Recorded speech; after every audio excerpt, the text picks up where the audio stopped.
Joy was in the media room, taping together the seemingly endless series of printouts, when she heard Father Ben's voice in the hall. It was about time. This thinking was hungry stuff. He must be talking to Joel. Didn't he know to leave Joel alone? But it did sound like a conversation. Maybe things were getting better for the maintenance man. Lord knows that would make his mother happy. Joy had worked for his mother, Megan, back at P&G. In fact, Megan had been instrumental in Joy finding her way to the reset room.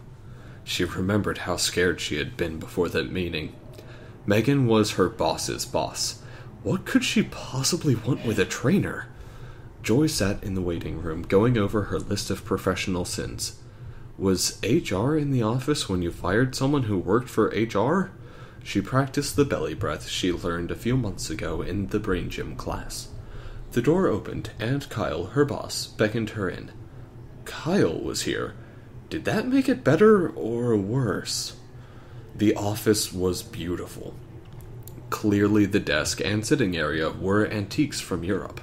Behind the desk was a sleek modern chair. Somehow it all worked together. Megan got up from behind her desk and shook Joy's hand. It's so good to finally meet you.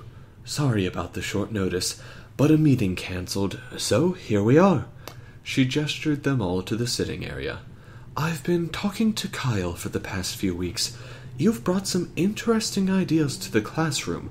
I like the idea, but we can't change the classes without corporate approval. Joy cleared her throat. Sorry, Megan. I've been going to classes that teach how to make the brain function better, and it just seems that if we want people to retain the class material, which is all still in the class, we should help them think better to learn the class material. How awkward could she get? That didn't even make sense to her. Don't worry, I like the idea, but it doesn't quite work yet. Our classes have been carefully crafted to provide a complete experience. We don't want to shortchange any aspect. Megan crossed her legs, flashing the red bottom of her Louboutin shoes.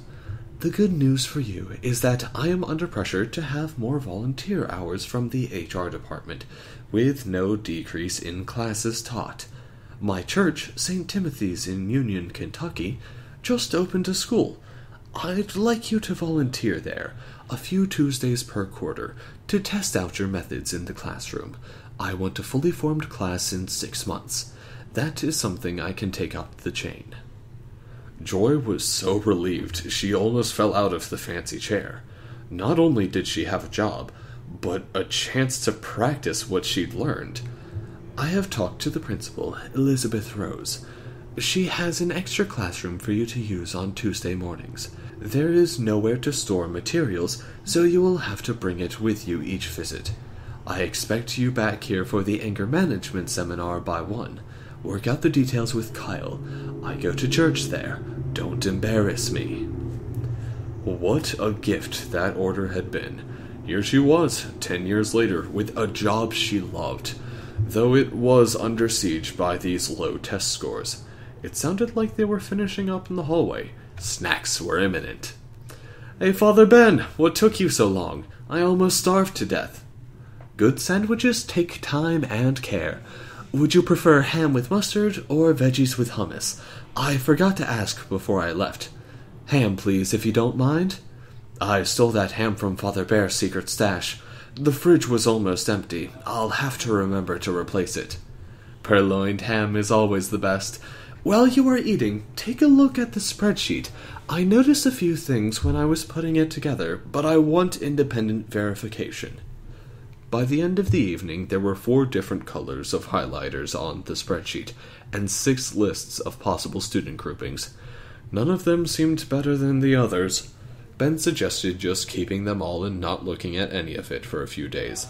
By this time, people were starting to arrive for the evening meetings, so they agreed to meet in a few days.